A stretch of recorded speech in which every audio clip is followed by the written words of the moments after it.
Armed with a vivid imagination and a deep love for history, an old city like Williamsburg gently stirs an adventurous soul's desire to uncover stories from centuries long ago.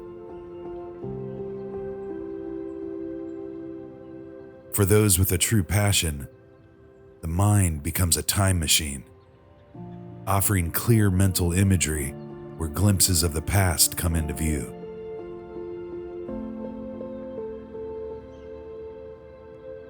Any section of Earth here could be the exact location a founding father once stood, a historic occurrence unfolded, or where an unearthed relic may still lie hidden.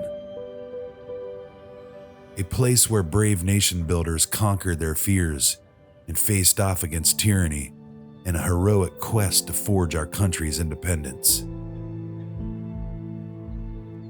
It's easy to become consumed by their personal journeys while attempting to understand them better. Learning what drove them, their interests, and discovering lesser-known details about their lives. Amongst many historical figures that spent time here, one well-known resident of the capital of colonial Virginia was Thomas Jefferson. Later renowned for authoring the Declaration of Independence in 1776, becoming the third president of the United States, and compiling a long list of accomplishments during his lifetime. Some of them happening right here in the city.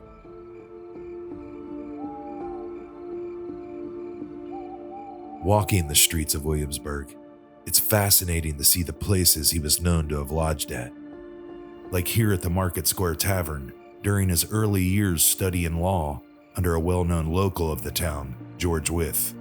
He also spent late nights at his first cousin once removed, Peyton Randolph's house, where often important political gatherings and discussions took place. He was a wartime governor of Virginia, residing at the governor's palace for a short stint before the capital moved to Richmond. He would have walked down this very Duke of Gloucester Street, a man lost in thought, perhaps on his way to the Raleigh, planning what to say to a love interest with each step, or headed to an evening meeting in the council chamber to propose relying on fasting and prayer as a solemn protest in response to England's closure of the port of Boston. Before his rise in popularity, at age 18, he was just a student at the College of William and Mary, pursuing his education while residing on campus at the Christopher Wren Building. Here, he faced the stress of intense study habits and the challenges of personal growth. His writings left behind mentioned he suffered from splitting headaches. In later years, when Lord Dunmore, the last royal governor of Virginia, asked him to design the expansion of the Wren, he used sheer creativity and a self-taught passion for architecture to draw up a blueprint. Shortly after, he faced the frustrations of the construction efforts abruptly ending due to the Revolutionary War. Interesting enough, the surviving design plans he mapped out of the original first floor of the building were remarkably used by modern-day architects during the restoration of the Wren seen today. Thomas Jefferson's complexity and originality as a thinker were instrumental in shaping the ideals that define our nation.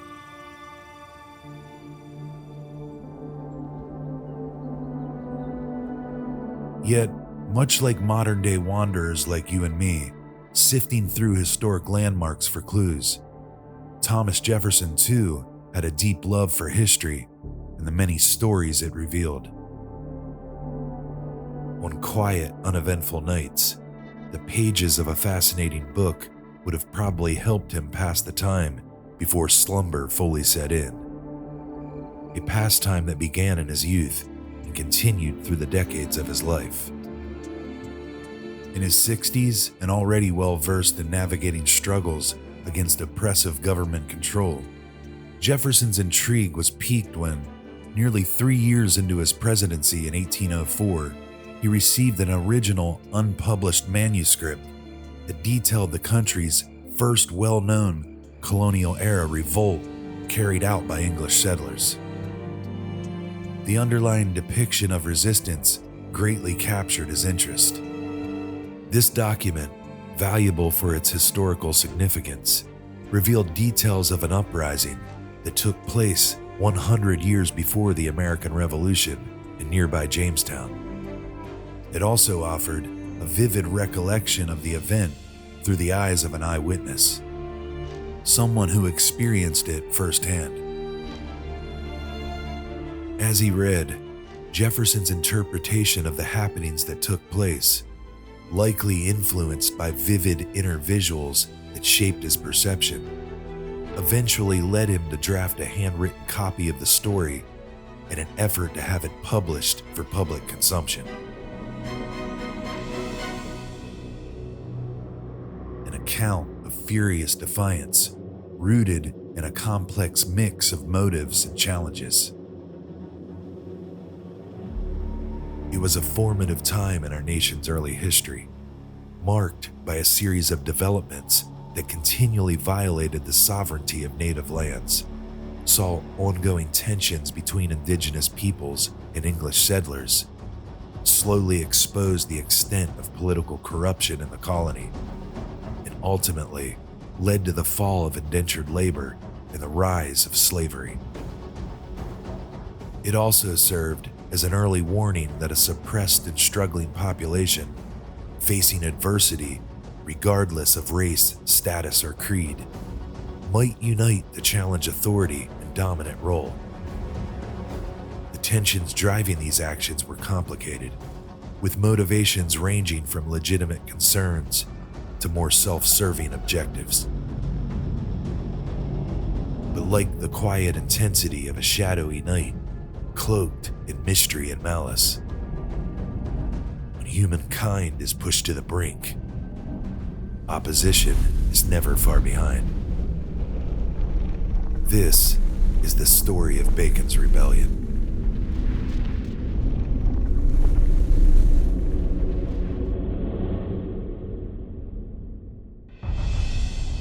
In the following episode, we set out in an attempt to uncover the events that ignited resistance and sent shockwaves through the early colony of Virginia. Throughout, we'll highlight portions of the historic manuscript given to Thomas Jefferson, an account that right from the start describes startling natural phenomena viewed by some in the 17th century as ominous signs of troubles ahead. We'll dig into the early years of Nathaniel Bacon to learn about his upbringing and the early signs of his growing dissatisfaction with authority, leading to his eventual clash with the colony's governor over conflicting views and a mutual desire for power. Exploring museums, scenic landscapes, and early landmarks, off the shores of the James River, we piece together evidence that brings Bacon's Rebellion back into the spotlight after all these years, for those not as familiar with the story. From Jamestown to the once Middle Plantation, now Williamsburg, and across the river to Bacon's Castle, a site where Bacon's men seized control and plundered. Join us as we attempt to recount some of the defining moments that unfolded during the rebellion. And while far from flawless, we present a visual portrayal of key scenes that took place, resurrecting key figures and locations from the uprising for the first time using the power of artificial intelligence. Despite some current limitations of this emerging medium, over 2,000 iterations were made to refine the character generations, ultimately achieving usable results that helped us bring these pivotal moments back to life.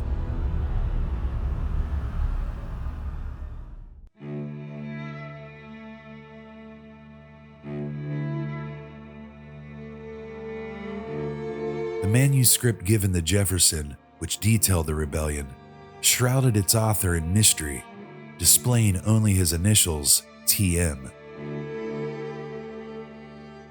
It wasn't until later it was determined to have been written by a planter named Thomas Mathew, who had farmland on the Northern Neck Peninsula in Virginia. A man who was once elected as a representative of the Virginia Assembly in Jamestown by 1676, but hesitantly served. He vowed the letter he penned would be his final recorded account concerning any public matters. His stance on the story suggested the acts of defiance he witnessed were not the fault of Nathaniel Bacon, but stemmed solely from the unjust rule of the colony's governor, a view that Thomas Jefferson later sided with and one that continues to spark debate today. Thomas Mathew's written recollection also detailed strange events that foreshadowed the rebellion that would take place. His careful description unveiled the true depth of a restless mind, most likely affected by the uncertain times in which he and others lived in then. In the year 1675, three odd occurrences led some settlers to see them as harbingers of bad things to come. The first event he recalled described a tale similar to that of a horse traveling across the blackness of space and vanishing at the Earth's horizon as it passed by. Matthews mentioned seeing in the evening sky for over a week a large comet that made a mystifying appearance. It reminds me of a time in the 90s when each night I would look up in the nighttime sky and there was Comet Hale-Bopp. Every time I would get in my car and go for a drive, I would look up and see it. For tonight's special report, we look to the heavens and to the Hale-Bopp comet, the brightest in the northern hemisphere for nearly 100 years.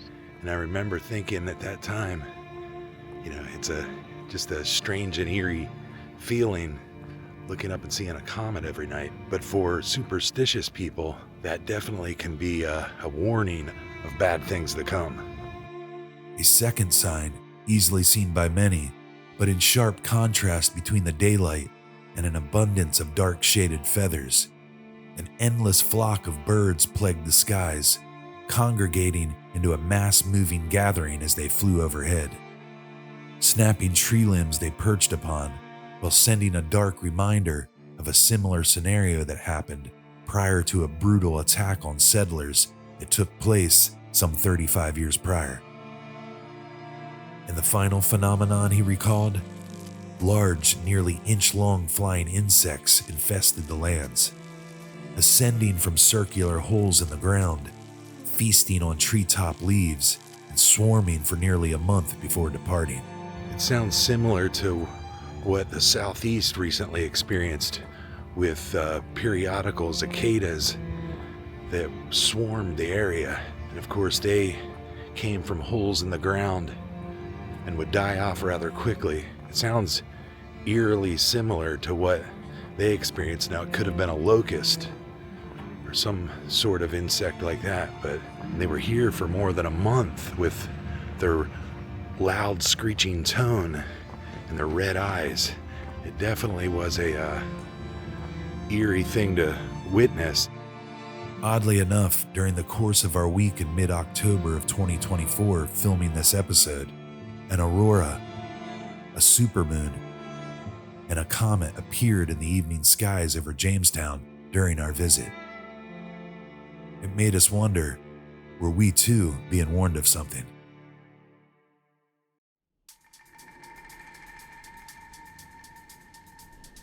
The man who would later be associated with the rebellion may have shown signs of troublesome behavior during his early years in England. Born in January 1647, Nathaniel Bacon lost his mother when only a young child and was raised by his wealthy father, a member of the English gentry.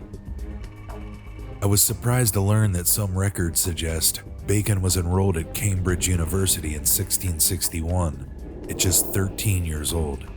However, due to his supposed lack of focus and poor grades, it appears his father withdrew him from the school and arranged for a private tutor as an alternative.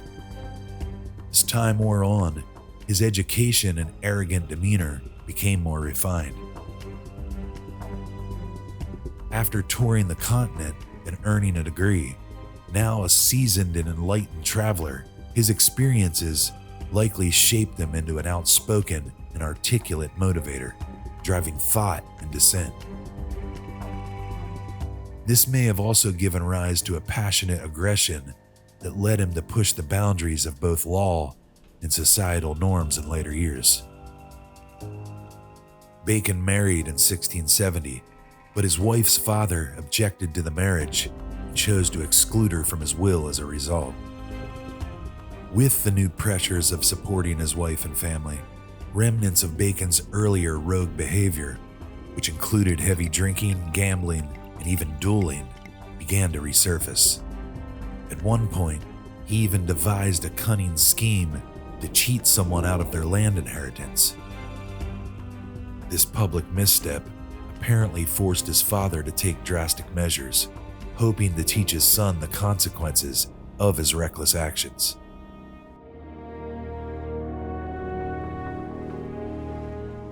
With a substantial sum of 1,800 pounds sterling given to him by his father, Bacon was sent to the British American colonies, likely to restore his family's reputation while attempting to forge a better life for himself. Despite his troubles, his future still held much promise upon his arrival to Virginia in 1674 at age 27. Upon landing in the New World with his significant wealth, Bacon quickly purchased over 800 acres of plantation land in Curl's Neck and a smaller piece of land near the falls on the north side of the James River. His new venture in Virginia quickly blossomed, in part due to his family connections, as he was related by blood and marriage to prominent political figures within the Virginia government. His elder cousin, also named Nathaniel Bacon, was a prestigious member of the governor's council.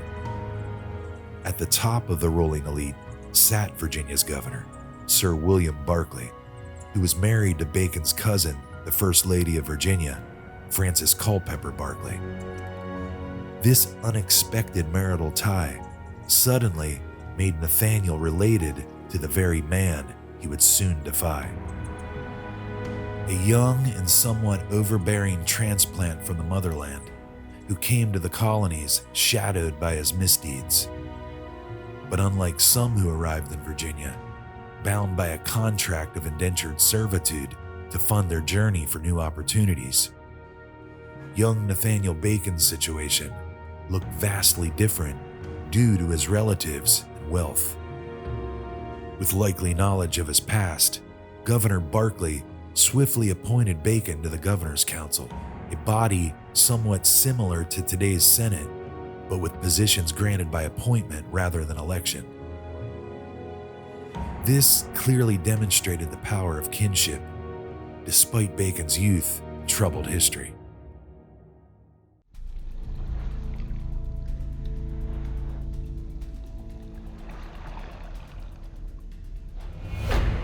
As I walked the sandy beaches next to the James River, I wondered what underlying stories led to the events of Bacon's rebellion. With the gentle rhythm of the river meeting the shoreline, my thoughts drifted to the first arrival of English settlers at Jamestown, and what that moment may have looked like through the eyes of our country's first inhabitants, as their world was forever changed. That turning point certainly sheds light on how our nation evolved and the many conflicts that followed. While many know that indigenous peoples lived on these lands long before outsiders arrived, fewer fully grasped the profound impact colonization had on them. But colonization also impacted those who came from England seeking key exports like gold, silver, timber, furs, and profitable crops to trade. Equally, it shaped the lives of indentured servants and enslaved Africans, whose hard labor was essential for cultivating these resources if they were successful. Their objectives would prove to be an ambitious undertaking, one that few could have fully foreseen with all its dangers and challenges. Similar to today's dominant corporations driven by wealth and power, the Virginia Company, a private trading business in England with rich shareholders seeking expansion, once landed at this very spot that lied before me, aiming to exploit the eastern coast of America to enrich its investors.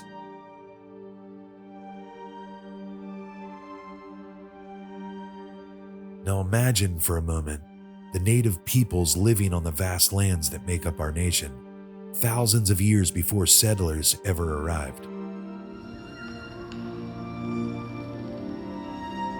Hundreds of tribes, each in distinct regions, spoke unique languages and practiced diverse customs and traditions, thriving with purpose. They viewed the mountains, rivers, thick forests, and endless hills and valleys as sacred providers of the resources that sustained their lives. To them, the sun, wind, and water were precious natural elements with deeper meanings. Plants and animals, which provided food, energy, and clothing, were respected and carefully used to maintain a delicate balance with the environment. This culture of unity was gradually disrupted with the arrival of English settlers in Virginia in the early 1600s. Though the relationship between the natives and the settlers was initially more cooperative, as they expanded westward, they steadily took over their ancestral lands they had called home for generations, uprooting them from their sacred grounds.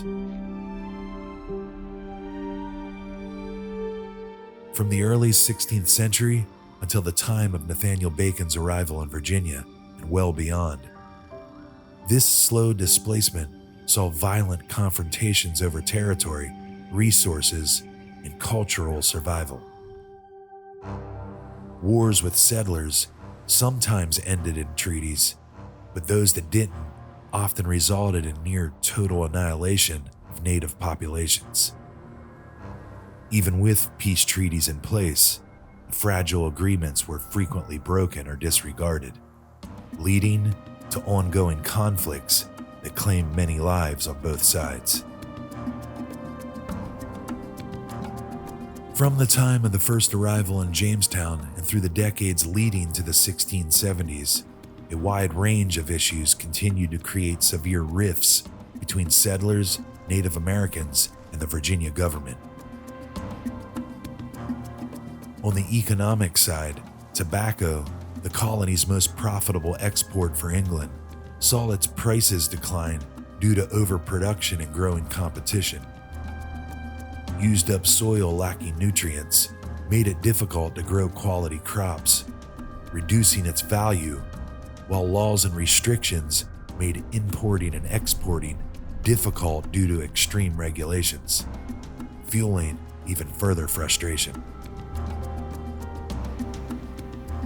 Severe weather also wreaked havoc on the colony. Hurricanes, droughts, and large hailstorms disrupted lives and damaged crops that settlers relied on for food and income.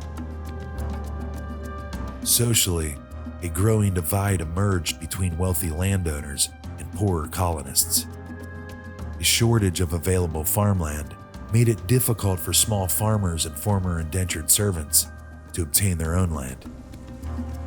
Desperate for a place to live and farm, settlers encroached on Native American territories, leading to violent clashes despite the treaties meant to keep peace.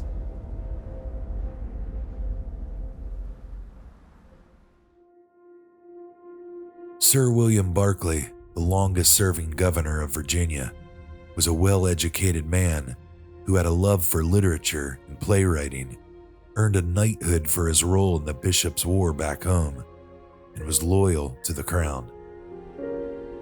He arrived in the colony of Virginia in 1642 to serve as governor. In his later years, however, he became a polarizing figure, increasingly disliked by many. Known for granting political favors to those within his inner circle, Berkeley was often accused of pursuing divisive agendas that benefited the elite. His corruption, evident over 2 administrations, affected colonists, enslaved individuals, indentured servants, and Native American tribes across the region. Holding power in Virginia for nearly 35 years, during his rule, stories of aggression are recorded. Just one that stood out to me was when he led forces to capture the nearly 100-year-old Chief Opechancanough of the Powhatan Confederacy, who led natives to attack settlers in 1644. It was the tribal leaders' final attempt to remove the colonists from their lands during the Third Anglo-Powhatan War. The chief was brought to Jamestown, and as a spectacle of his capture, to the delight of settlers gathered in the city, he was paraded down the road. But a sudden turn of events saw a guard ordered to watch him unexpectedly shoot him in the back. Before dying, it's told the chief said, "If it had been my fortune to take Sir William Berkeley prisoner, I would not have meanly exposed him as a show to my people."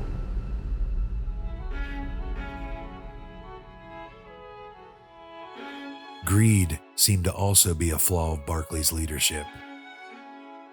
He and his closest allies controlled the valuable fur trade and were the only ones permitted to trade with local tribes.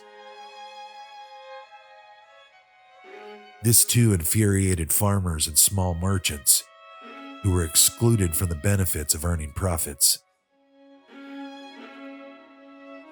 His plans to diversify the colony's economy by promoting crops other than tobacco was viewed highly unpopular and led to unfair taxes to support the ideas he proposed.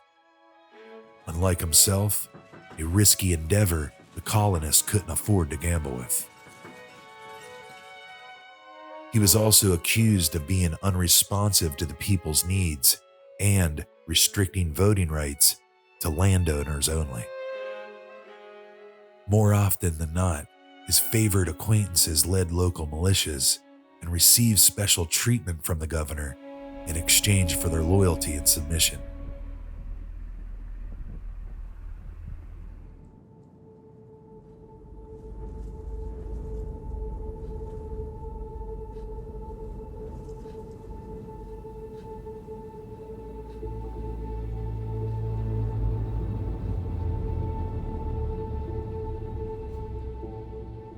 On a warm Sunday morning in 1675, a few churchgoers were on the way to Sunday service. Cutting through some brush running parallel to the Potomac River, they eventually approached the plantation of Thomas Mathew, the burgess who authored the manuscript that was later sent to Thomas Jefferson in the early 1800s. His written record described what happened at the plantation that day. Seeking a means of repayment for debts he owed to the local Dogue population, the tribe attempted to steal hogs from Mathew's property, which sparked a vicious confrontation. The people passing near the plantation were shocked to discover the aftermath of the attack that took place. Robert Henn, the overseer of Mathew's property, was found lying nearly lifeless outside. And just a few feet away lay the body of a Native American killed during the skirmish. Henn, barely clinging to life, managed to say the name of the attacking tribe, saying, "Dogues, the Dogues." In response, a brutal retaliation was mistakenly carried out by the local militia.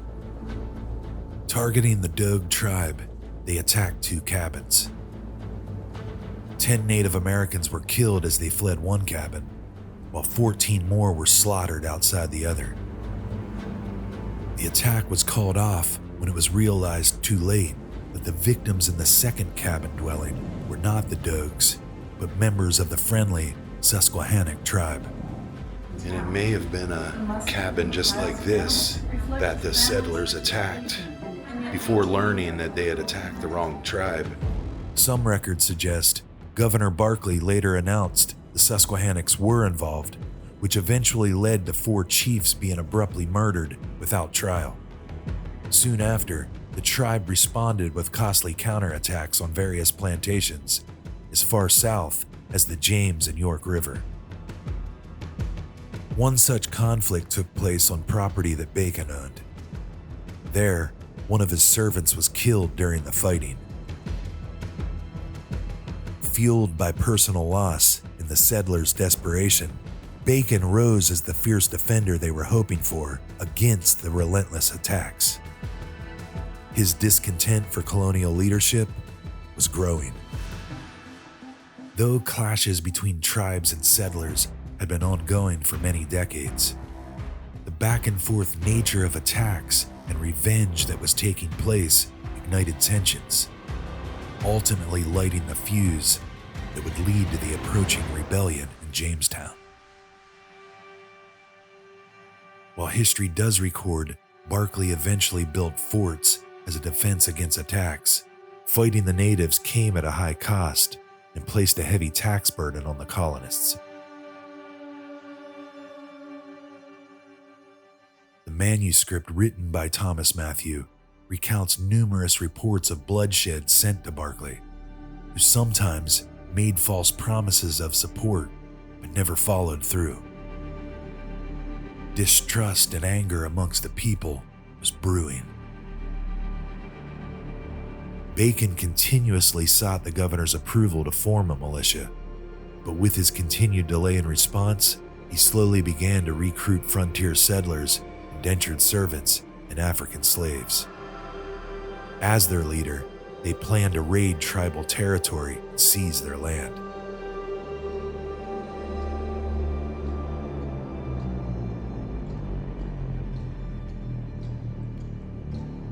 Berkeley probably feared that allowing Bacon and his militia to act independently would not only undermine his authority over the colonists and escalate the violence, but would also jeopardize his investments in the fur trade, which relied on maintaining peaceful relations with the native tribes. He denied Bacon's request to raise a militia. Although permission to form the militia wasn't granted by the governor, Bacon eventually defied his order, and his growing forces began to launch unauthorized attacks on Native American tribes. When Berkeley found out, he immediately declared Bacon a rebel, stripping him of his position on the governor's council.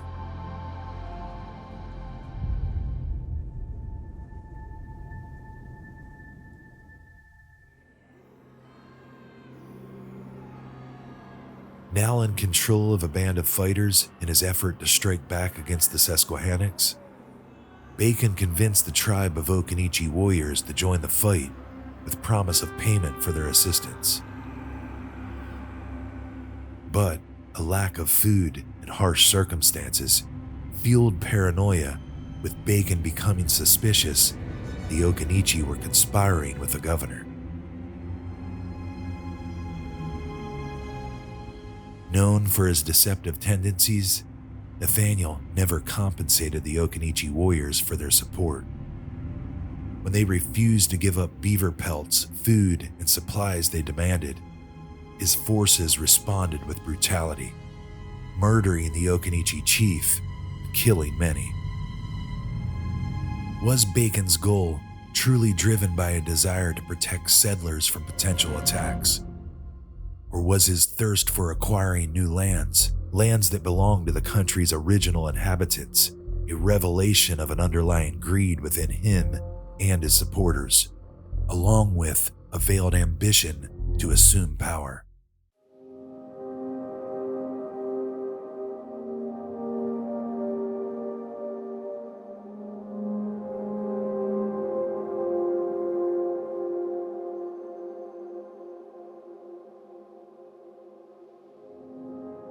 In the backwoods of Virginia, a strong wave of support was emerging among frontiersmen, farmers, servants, and even slaves who rallied behind Bacon's firm stance against Native Americans and Governor Berkeley's corrupt governance.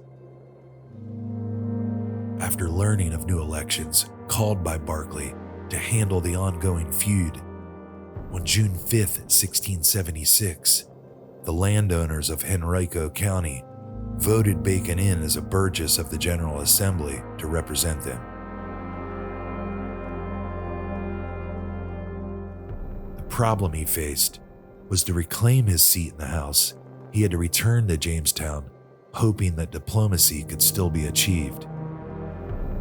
His mission remained firm: to secure military authorization and support from the governor to address the ordeal of the indigenous peoples. However, upon his return, Berkeley had Bacon arrested and brought before him to answer for his crimes. What the governor had failed to realize was that he had just arrested a man who had widespread support among the people, a dangerous decision that had the potential to backfire. Thomas Mathew's manuscript suggests that Berkeley said something along the lines of, "Mr. Bacon, have you forgotten how to be a gentleman?" To which Bacon, surprisingly, respectfully replied, "No, may it please your honor." Potentially in a moment of desperation, or perhaps a psychological act of reversal by both men, Bacon, in a surprising display, would soon kneel before the governor for his wrongdoings, and Berkeley, most likely in a scheme to calm the growing unrest in the colony, agreed to pardon him and his men if they apologized for their actions and the unauthorized attacks carried out on Native American tribes. Bacon agreed to apologize and was offered his former seat on the governor's council.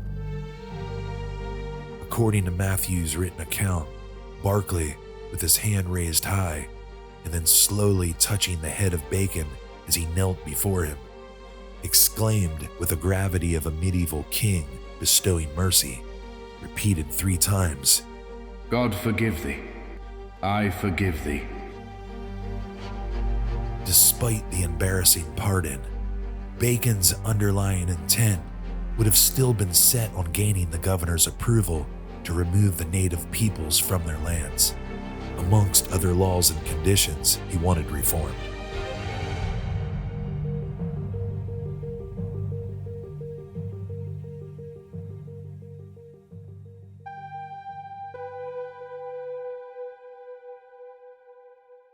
After some debate between assembly members and Governor Berkeley over which issues to prioritize, a few argued that auditing public finances would be beneficial for transparency. However, Berkeley diverted their focus, urging them to form committees to address the growing threat of conflict with indigenous peoples. Arguments broke out over the committee's structure. Some assembly members believed that including 2 council members was standard procedure, while others, including Thomas Mathew, argued that burgesses should draft the plan independently and then take it to the governor for review. But the idea was ultimately scrapped without a formal vote. One solution to assist in the confrontation with natives involved assistance from Queen Kakakoeski of the Pamunkey tribe, who had lost her husband while he was fighting for the English. She requested compensation for his death as a condition for providing warriors to help in the struggles against enemy tribes. But the chairman brushed off her request and the careful thoughts she shared, showing little sign of empathy regarding her remarks. It seemed the colonial leaders were only concerned with determining how many fighters she could provide to help ward off attacks by their tribal foes. Under pressure and saddened by their lack of compassion, she reluctantly offered only 12 warriors, despite having over 150 available. Her primary concern, though, was the well-being of her people, given the losses they had endured in the past, including her husband's death.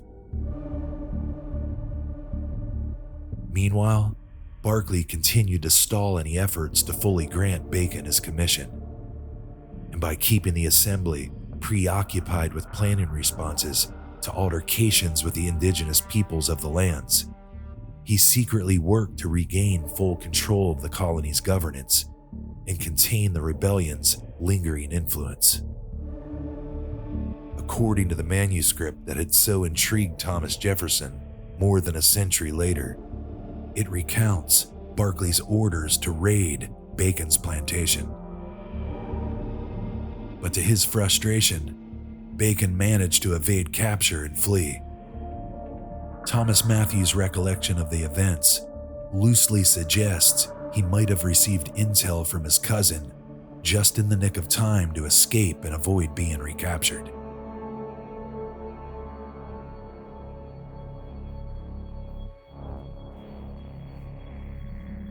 Again on the run and fueled by the realization of Berkeley's latest deceit, Nathaniel Bacon quickly enlisted more loyal supporters.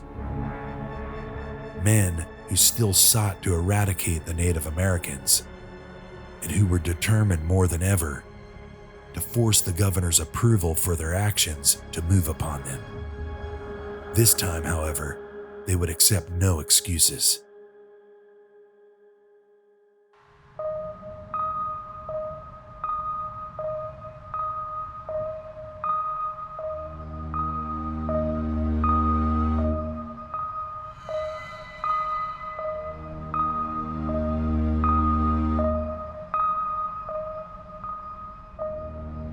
Intensity filled the city of Jamestown as days passed with little word of Bacon's whereabouts.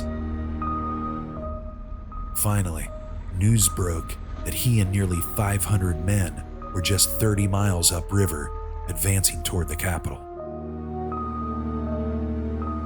As more days accumulated, watchmen reported Bacon's steady approach.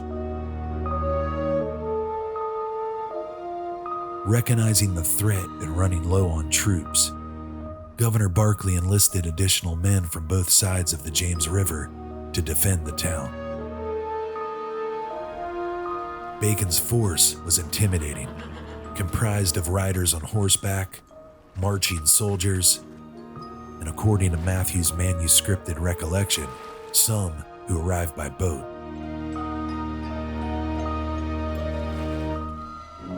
After advancing through the capital, disarming the people, and quickly taking control of the area, they marched closer to the destination they sought.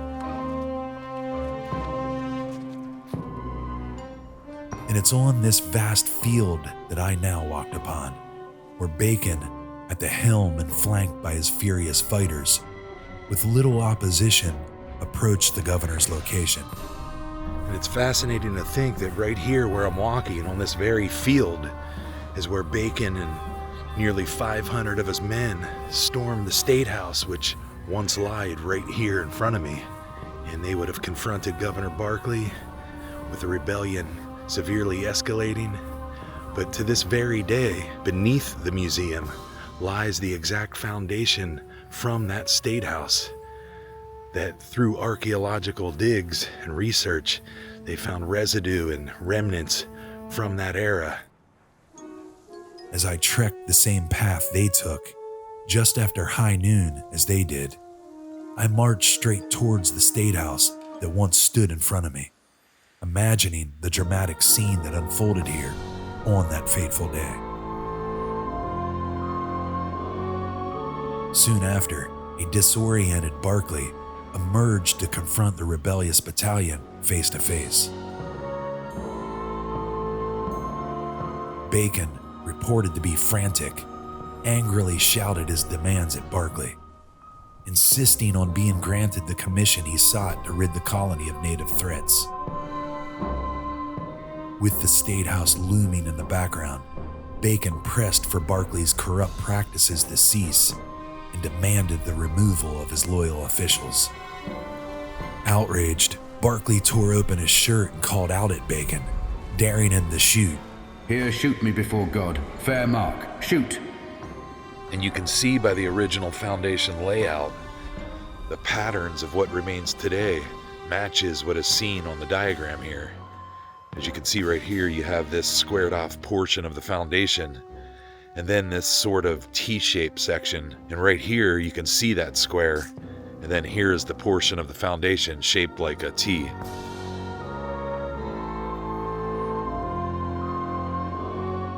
Momentarily taken aback by brave Berkeley's dramatic defiance, Bacon regained some composure and sternly confirmed that his intention was not to harm Berkeley or anyone else, so as long as the requests were met.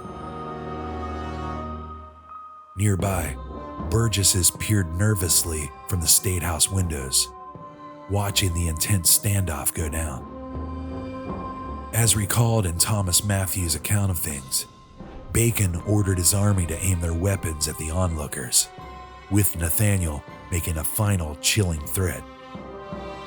He would kill everyone, including himself, if the request weren't fulfilled, demanding his commission once more. From a window in the Statehouse, a surrendering burgess shouted out to Bacon and his militia that they would work towards granting the commission they demanded. The threat wasn't carried out.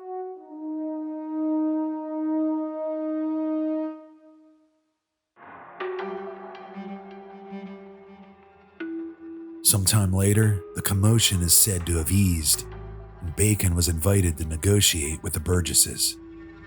The representatives reminded him they had limited power to permit the wishes without Governor Berkeley's approval, prompting Bacon to emphasize the urgent need for protection from Native American attacks, transparency in public accounts, and the reduction of unfair taxes burdening the settlers.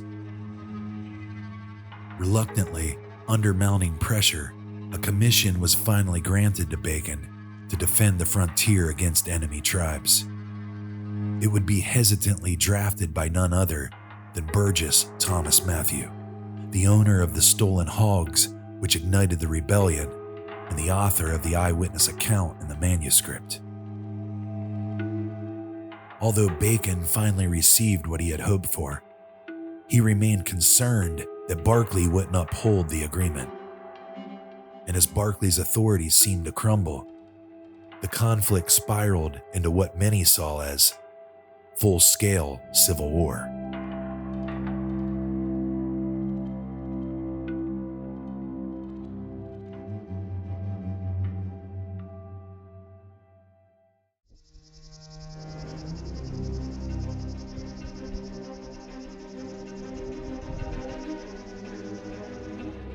With the government's supposed approval to assemble a colonial militia for campaigns against the indigenous tribes, Bacon began amassing his forces and appointing commanders, all of whom pledged their loyalty to his leadership.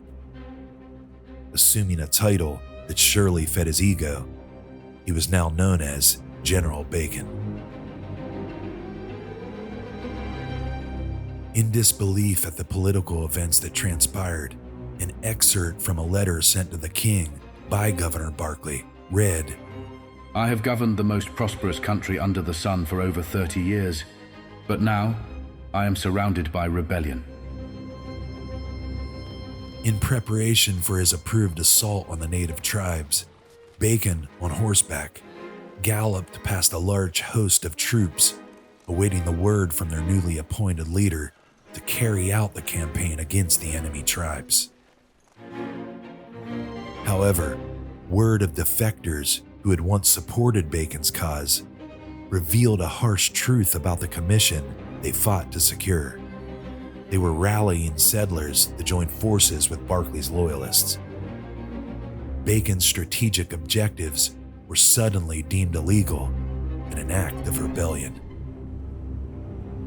Berkeley, who was in Gloucester attempting to raise troops, once again declared Bacon a rebel.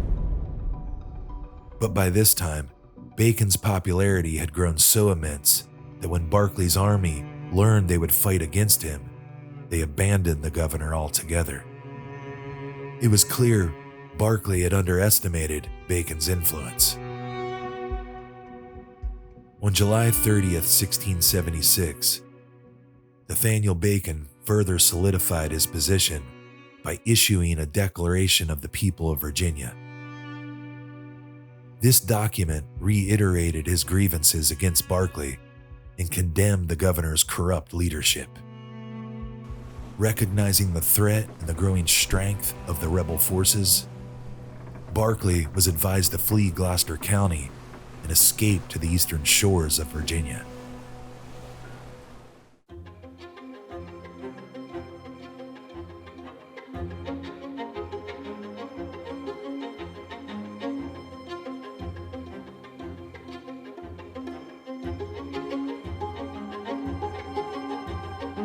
Bacon, as a part of a strategy to strengthen his defenses, set up his headquarters at Middle Plantation, what would later become the colonial capital of Virginia in Williamsburg.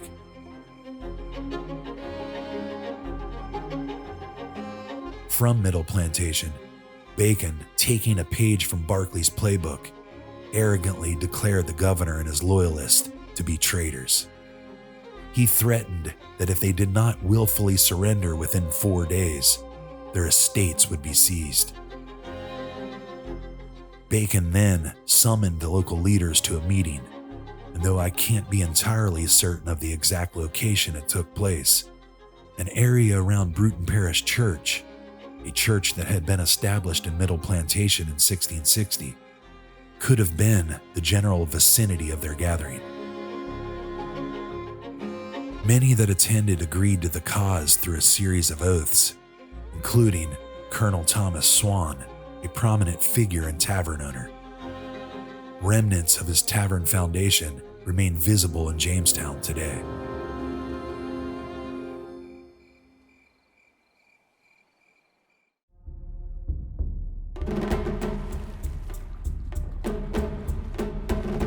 Driven by a desire for land, power, and control, after a failed attempt to track down Occaneechi and Susquehannock tribes, a friendly sect of the Pamunkey tribe faced misfortune when they were ambushed in a surprise raid by Bacon's forces. Over 40 prisoners were captured, with Queen Kakakoeski narrowly escaping with a few members of her tribe into the swampy terrain of the Tidewater region. Days of ravaging the land were brutal and unrelenting. In their campaign, Bacon's men also turned their sights on the waterways, seeking dominance over the open rivers. Two of Bacon's followers managed to capture a ship through a swift bout of trickery, possibly fueled by a healthy portion of brandy and adrenaline, or perhaps under the guise of peaceful negotiation. Some reports suggested they lured the crew ashore and overtook the vessel. Two other ships, however, managed to slip away. Now, with a handful of captured ships under their control, Bacon's forces attempted to block the mouth of the James River. However, a critical mistake was made when they anchored near Governor Berkeley's location. Captain Larimore, who had commanded one of the captured ships, secretly notified Berkeley that he and his crew were being held. In a swift counterattack, Berkeley's loyalists sailed out, recapturing their stolen ships in a surprise maneuver. The governor's forces, now hundreds of men strong with renewed naval power, returned to Jamestown, forcing Bacon's garrison to flee.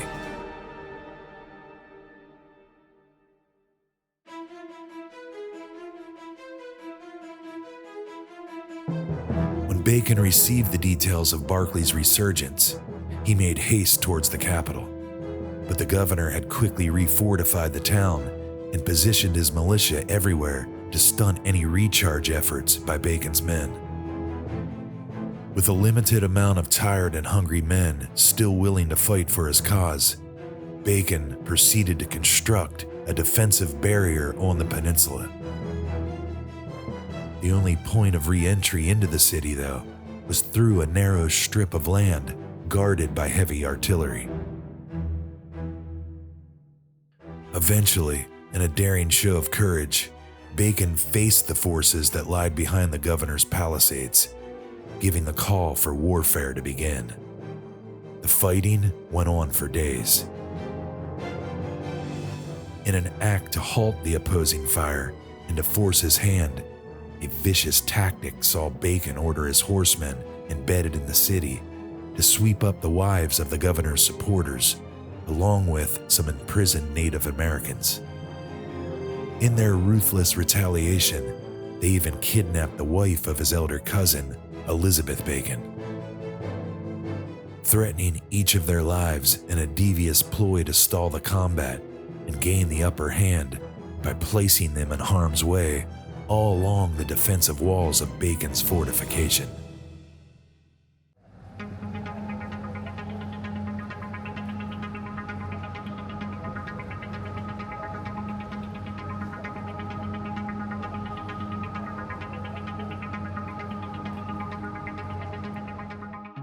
Meanwhile, with the rebellion now bleeding into the second week of September 1676, bands of Bacon's men have been busy raiding properties, including taking over Governor Berkeley's home at Green Spring Plantation.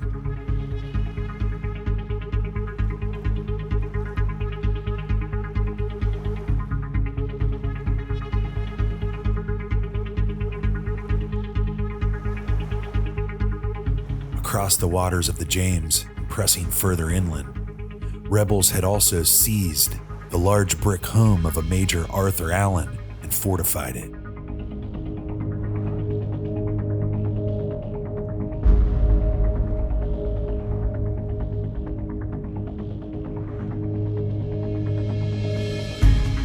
There it is, you see it?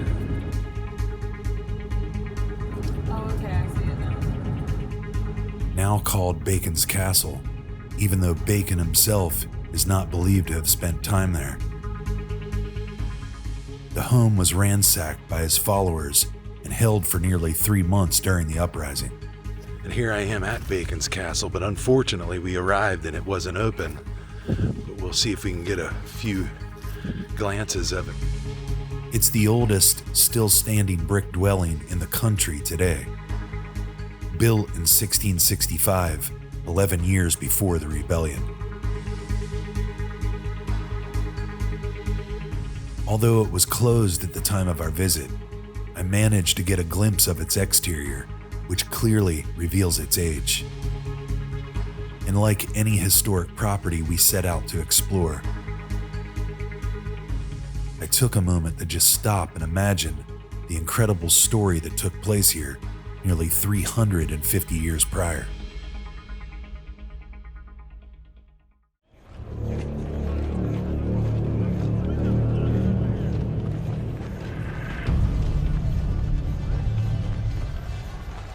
As the siege of Jamestown dragged on, with Bacon's persistent cunning strategy and repeated failures by Berkeley's troops to repel the troublesome invaders, on September 15, 1676, the governor decided to abandon Jamestown, leaving it in Bacon's hands. But the sting of betrayal was sharp when Bacon received word that a former ally, once a supporter of his cause, had spelled impending doom for their offensive. News spread that a large force had gathered and would soon reach the shores of Jamestown to retake the city and extinguish the rebellion. Bacon, likely envisioning Berkeley's forces sailing closer to the city minute by minute, and well aware of the consequences of their aggressive advance on the city, quickly realizing if they re-established their dominance, it would spell the end of his mutiny. As a result, Bacon and his close supporters hastily dipped their torches in pitch, forcefully striking their fire steel against sharp-edged flint. The resulting flammable friction sparked a smoldering ignition of tinder, which they fiercely fed to the torches they gripped. As flame bearers on the brink of chaos, they set Jamestown ablaze, sending what was once the colonial capital of Virginia, long before Williamsburg, burning to the ground. Nearly everything was destroyed, including private homes, storehouses, the Statehouse, and other structures. The city was reduced to nothing but char and ash.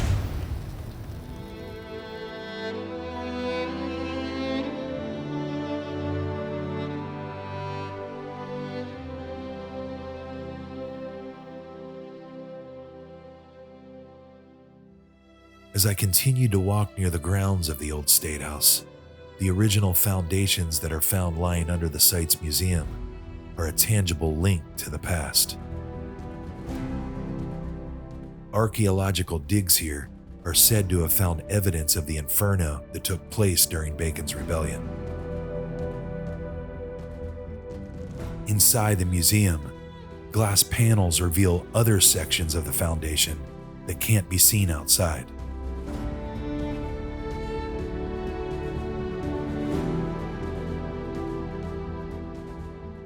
There's also artifacts from the actual rebellion, such as fragments of exploded cannonballs, melted architectural materials, and other burned relics discovered in the Statehouse, cellars, and storehouses. Jamestown saw the construction of at least 4 or more churches during the 17th century. The first was a simple wooden structure, while each consecutive church grew more intricate in design and construction, reflecting the colony's development over time. The foundation of the church, built around 1617, can be viewed from inside the sanctuary of the modern-day church found in Jamestown today. As I walked over its surviving ruins, preserved behind a glass enclosure beneath my feet, I was amazed. The church that followed in Jamestown, built somewhere around the mid-17th century, was constructed around the previous one. It was lost to fire during Bacon's rebellion. I was fascinated to learn that its surviving bricks may have been reused in the church built around 1686.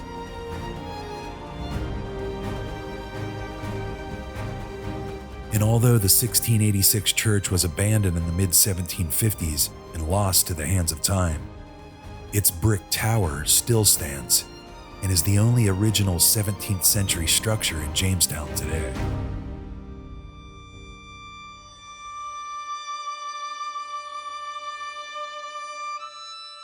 Within the tower walls, archaeological excavations that took place inside revealed even more clues from Bacon's rebellion.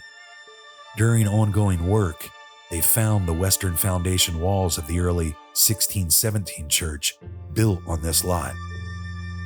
It was topped with debris from the fire that destroyed the later church that was set ablaze by Bacon's uprising.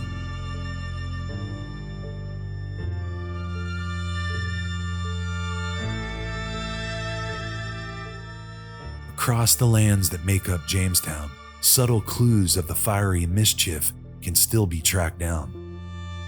And this is the foundation remaining from Colonel Thomas Swan, who apparently owned a tavern here, and he was known to be an advisor to Nathaniel Bacon. Because of that, his plantation lands and home was spared, but his tavern here in Jamestown didn't see that benefit and was actually burnt during the sack of Jamestown, which I believe the remains seen here today are actually a reproduction of the foundation, which lies directly underneath these bricks on top of the exact spot archaeologists discovered the original foundation. But to avoid further erosion, they were reburied. To Drummond's cellar holding charred relics. And William Drummond was a key ally of Bacon, who actually burned his home down during the rebellion. And these are a few of the items found from within his cellar. But upon his capture, the governor ordered Drummond to be hanged at Middle Plantation just a short 30 minutes after condemning him to death. Bacon's dramatic decision to torch the city was intended to send a clear political message in opposition to Berkeley, but was also likely fueled by a personal vendetta,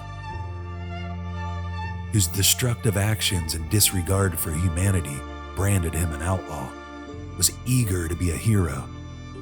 But always on the run, his faltering rebellion exposed the flaws he seemed unable to escape.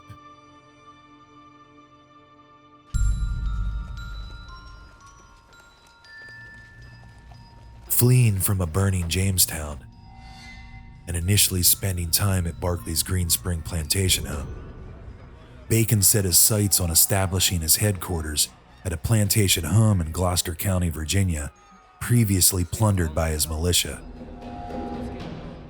By then, his supporters were beginning to wane in their loyalty. After each brutal raid carried out in an attempt to defeat Berkeley failed, the cause began to slowly lose momentum. Erratic behavior and his increasingly unstable mental state worsened his situation as his grip on reality would have begun to falter. Pivoting to another headquarters inside the home of a Colonel Thomas Pate, Bacon issued his final few commands while suffering from a persistent, debilitating condition that caused him ongoing grief.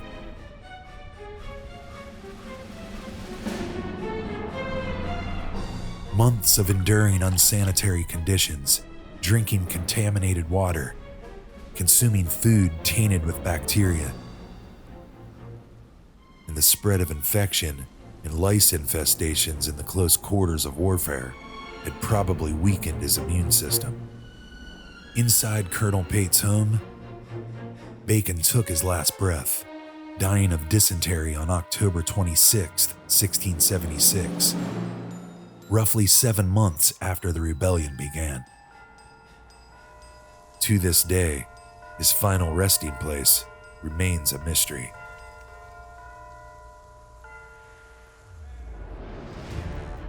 Bacon is dead. I am sorry at my heart that lice and flux should take the hangman's part.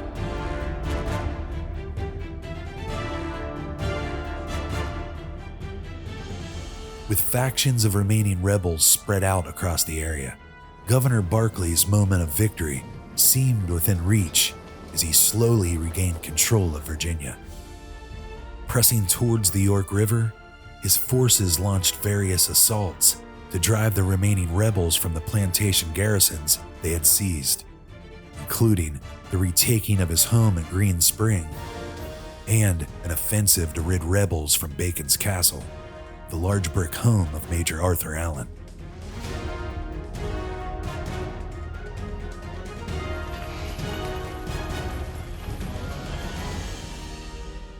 A level-headed approach led to a series of upheavals that saw the end of various rebel strongholds, when by November, naval assistance from England had arrived.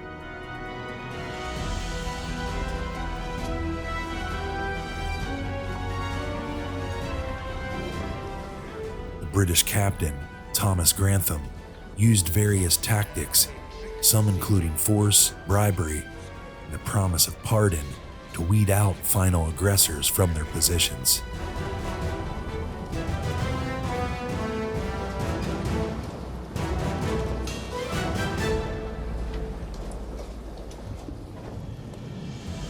Persuaded with barrels of brandy and the possibility of pardon, most of the men surrendered.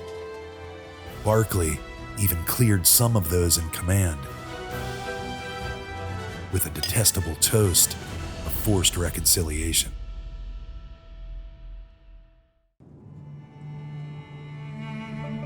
Although not everyone was so lucky, Berkeley's wrath spared few, even those thought to have direct orders for pardon from King Charles II.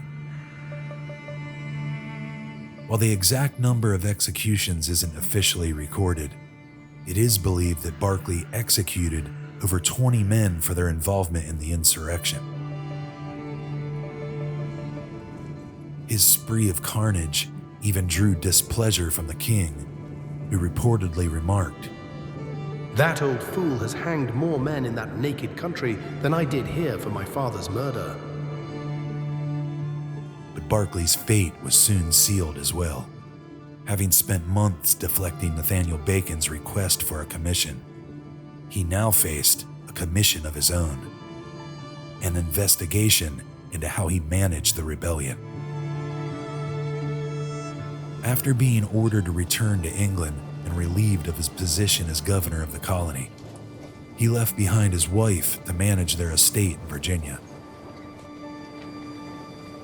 Berkeley hoped to justify his conduct upon his arrival in England, but shortly after returning, he died before ever having the chance to speak with the king and restore his reputation and his legacy.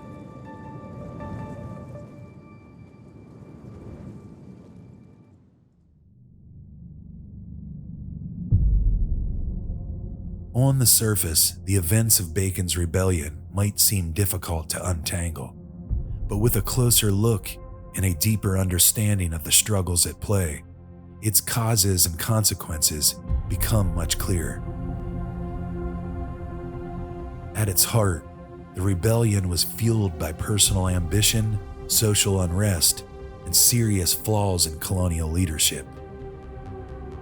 Nathaniel Bacon, frustrated by Governor Berkeley's leadership, believed the governor was corrupt and unfairly favoring wealthy landowners, while leaving the poorer settlers defenseless against Native American attacks. This anger among the colonists, especially those on the frontier, helped drive the rebellion. While some of Bacon's complaints, like the lack of protection for settlers, can be argued as understandable, the rebellion quickly transitioned into violence. Bacon's indiscriminate attacks on both hostile and friendly tribes only deepened the divide between natives and settlers, leading to tragic outcomes.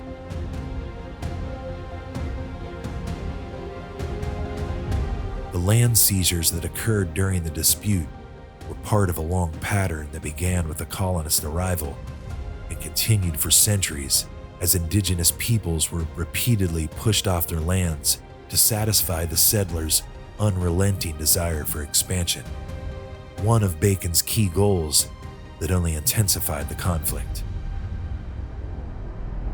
The failure of Bacon's rebellion brought significant changes to Virginia. One of the most profound consequences was the decline of indentured servitude. In the wake of the rebellion, wealthy landowners seeking a more controlled and permanent labor force increasingly turned to African slavery. This change spurred the rapid expansion of slavery in Virginia and beyond. Through my research and newfound understanding, it became clear how this shift from temporary servitude to permanent enslavement was driven not only by fear and control, but by the economic desire for a steady, profitable labor force, all at the tragic cost of countless Africans being forced into a life of hardship.